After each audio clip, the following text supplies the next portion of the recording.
طريقي كي أراه يطيب.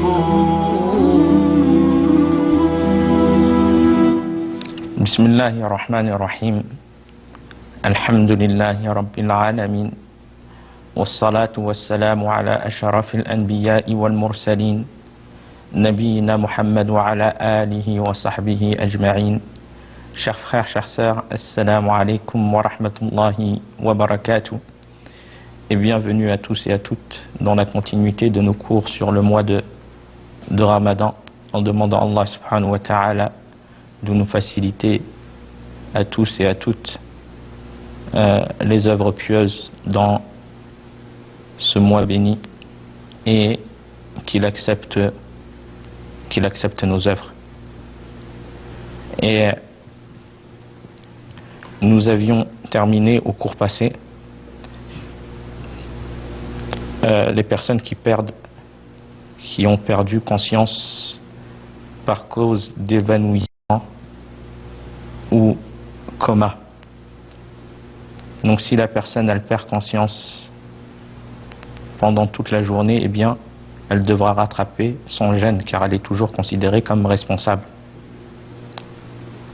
Par contre, si elle perd conscience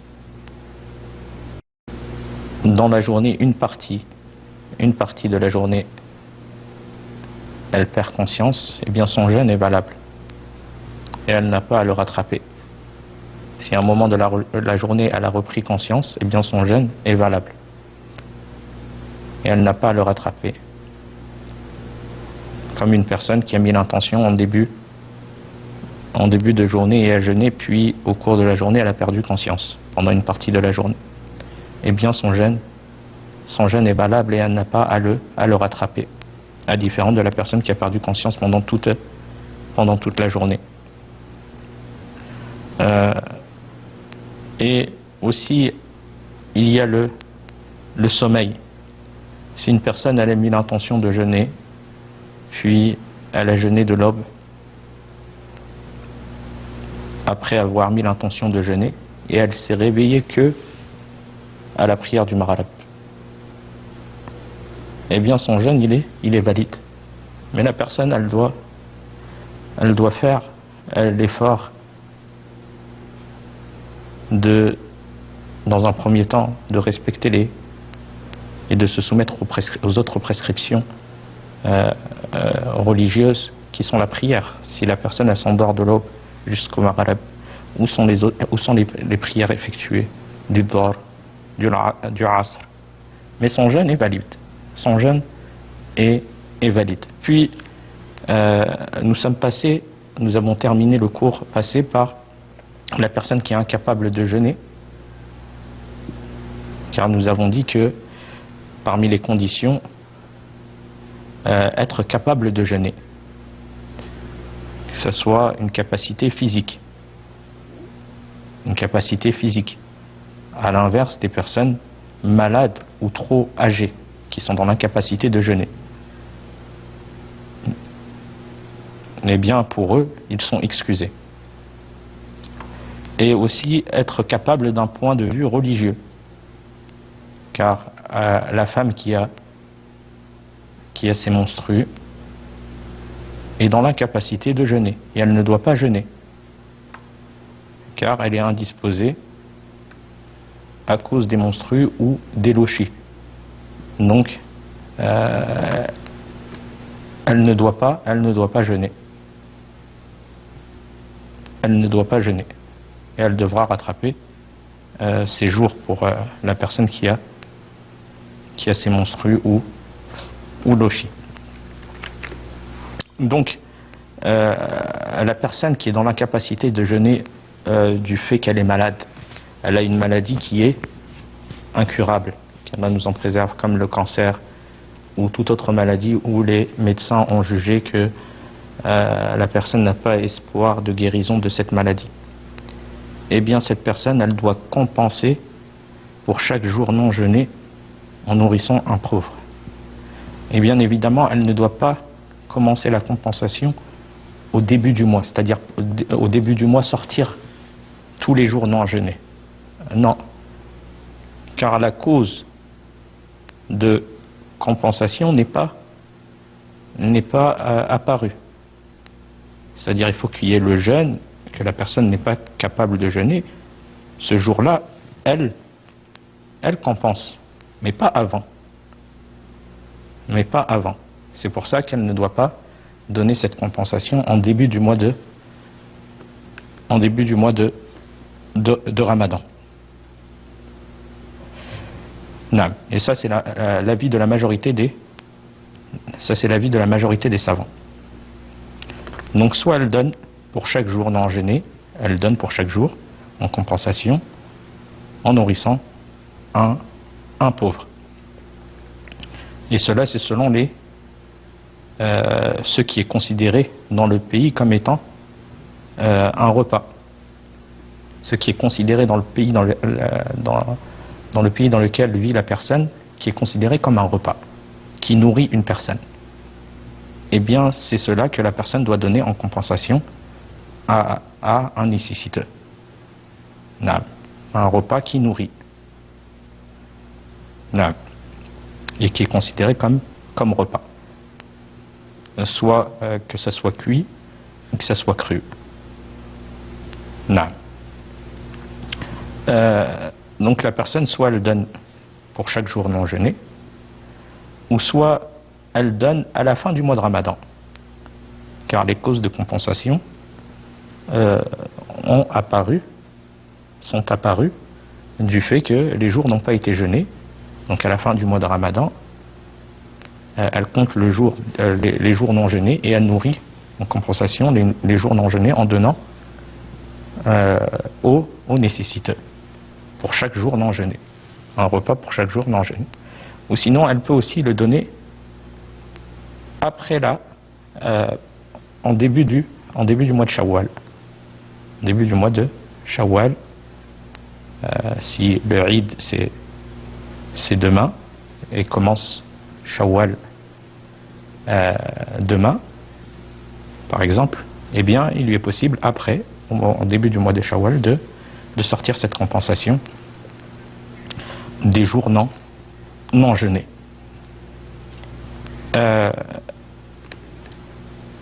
Et aussi comme la personne qui est vieille. Il entre dans cela la personne qui est vieille et qui est dans l'incapacité de jeûner à cause de son âge avancé, elle n'est plus capable de jeûner. Et Allah subhanahu wa ta'ala, il dit Fattakullah mastata'tum. Craignez Allah autant que vous le pouvez. Et Allah subhanahu wa ta'ala, il dit La yukallifullahu nafsan illa wus'aha. Allah n'impose pas à une âme ce qu'elle ne peut pas supporter. Et ça montre la miséricorde d'Allah subhanahu wa ta'ala, et que cette religion, cette législation vient d'Allah azza wa jal. Et c'est lui qui sait ce qui est adapté à ses créatures. Et par miséricorde pour ces créatures, il y a ces solutions données aux gens. Il n'est pas contraint à jeûner s'il ne peut pas jeûner. Comme la personne qui est malade, comme la personne qui a atteint un âge avancé. Et ça, c'est selon l'imam al-Bukhari a dit, rahimahullah, le vieillard qui ne peut supporter le jeûne devra agir comme Anas ibn Malik, radiyallahu anhu, après avoir atteint un âge avancé, un âge de vieillesse avancé, il nourrissait un pauvre pour chacun de ses jours, en lui donnant du pain et de la viande. Donc il nourrissait pour chaque jour non jeûné, en nourrissant un pauvre à cause de son âge avancé. Donc la personne qui a un âge avancé, qui n'est plus dans la capacité de jeûner. Donc le fait de distinguer entre la personne qui a perdu la raison due à la vieillesse, eh bien cette personne-là, elle n'a pas à compenser, elle n'a pas à jeûner. Il n'y est pas obligatoire de jeûner, et il n'y est pas obligatoire de donner en compensation pour les jours non jeûnés. Car la cause, c'est la perte de la raison. Donc elle n'est plus responsable. Mais là, la personne qui a la raison, mais qui est dans l'incapacité de jeûner due à son âge avancé, là, elle doit donner en compensation pour chaque jour non jeûné, en nourrissant un pauvre. Ibn Abbas a dit au sujet du vieillard et de la femme âgée radiallahu anhu, a dit au sujet du vieillard et de la femme âgée qu'ils ne peuvent pas jeûner, qu'ils devaient nourrir un pauvre pour chaque jour. Ils devaient nourrir un pauvre pour chaque jour. Donc on voit en cela la miséricorde d'Allah subhanahu wa ta'ala, et qu'Allah il veut pour nous la facilité et non la difficulté. Et nous avons dit aussi parmi les conditions le fait d'être résident. Donc le voyageur, il lui est permis de rompre le jeûne. Bien évidemment, il faut que ce voyage ne soit pas un vice de la personne, du fait qu'elle veut voyager pour se débarrasser du jeûne. Elle ne veut pas jeûner. Donc, elle ruse dans le fait de voyager pour ne pas jeûner. Eh bien, cela est interdit. Donc, il lui sera interdit de manger et il devra jeûner. Mais si il est en voyage réellement, avec cette intention, donc, il a le choix entre jeûner et rompre le jeûne. Il a le choix entre jeûner et rompre le jeûne, bien évidemment, s'il a dépassé les limites de sa ville. Car la personne, elle est considérée comme étant en voyage, comme les savants le disent, si l'endroit où elle se dirige est à plus de 80 km ou plus de 80 km des limites de sa ville, pas de la porte de chez lui. Il ne comptabilise pas les 80 km à partir de la porte de chez lui, mais il les comptabilise à partir du moment qu'il est sorti des limites de la ville où il habite et l'endroit où il se rend, que ce soit à 80 ou plus de 80 km. Et bien à ce moment-là, qu'il est sorti de la ville, de chez lui, il est considéré comme étant voyageur, donc il peut rompre son jeûne, même en mois de Ramadan, et il peut raccourcir aussi les prières et regrouper les prières. Car ça c'est une facilité d'Allah subhanahu wa ta'ala. Aussi un point important, c'est le fait de faire attention, et peut-être que ce sont des choses qui sont faites par certaines personnes, le fait de la personne qui délaisse le jeûne volontairement. Volontairement, il ne jeûne pas. Eh bien ça, les savants sont unanimes sur le fait que cela fait partie des grands péchés. Si la personne volontairement, elle mange pendant le mois de Ramadan, eh bien elle devra dans un premier temps, s'arrêter de manger, se repentir de ce qu'elle a, de ce grand péché commis, et aussi rattraper le jour non jeûné, car cela fait partie du repentir, comme le disent les savants à ce sujet. Donc voilà concernant la personne qui mange volontairement, le fait de prendre garde à cela. Donc concernant le voyage, la personne, il lui est permis de rompre le jeûne si l'intention est réellement le voyage. Allah subhanahu wa ta'ala a donné cette facilité aux voyageurs, tout comme aux malades. Allah azza wa jalla dit dans son noble livre: وَمَنْ كَانَ مَرِيدًا أَوْ عَلَى سَفَرٍ فَعِدَّةٌ مِّنْ أَيَّامٍ أُخَرَ يُرِيدُ اللَّهُ بِكُمُ الْيُسْرَ وَلَا يُرِيدُ بِكُمُ الْعُسْرَ. Et quiconque est malade, Allah il dit, et quiconque est malade ou en voyage, alors qu'il jeûne un nombre de jours équivalent, Allah veut pour vous la facilité, subhanallah. C'est une facilité d'Allah subhanahu wa ta'ala. Et il ne veut pas pour vous la difficulté.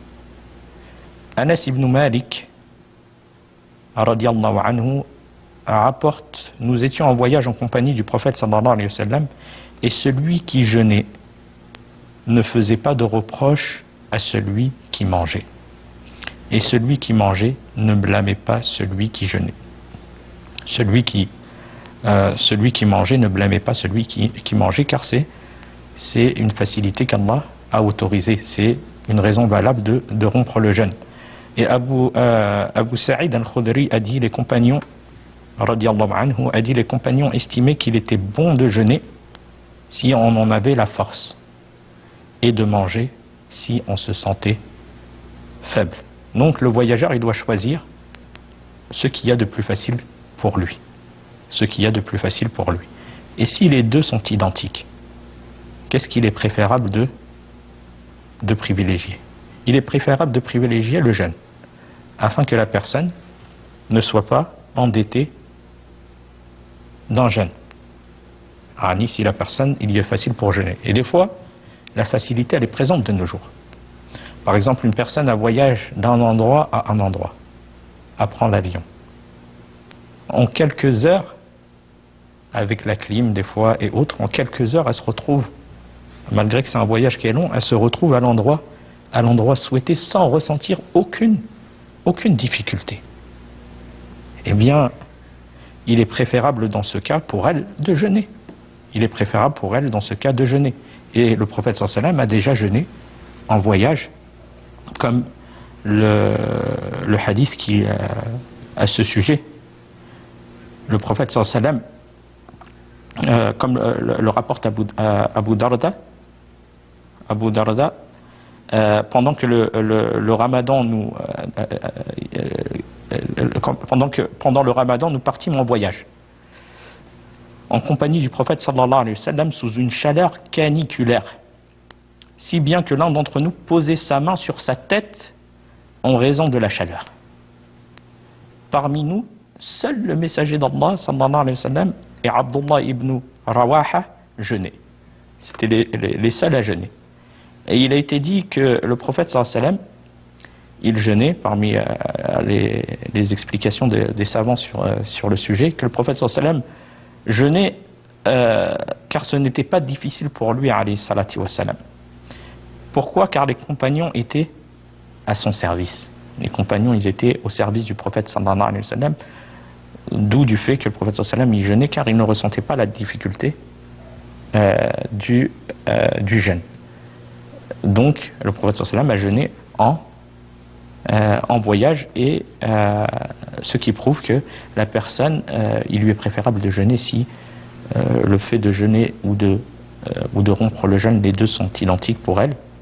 La difficulté, elle ne ressent pas de difficulté. Donc les deux sont identiques pour elle.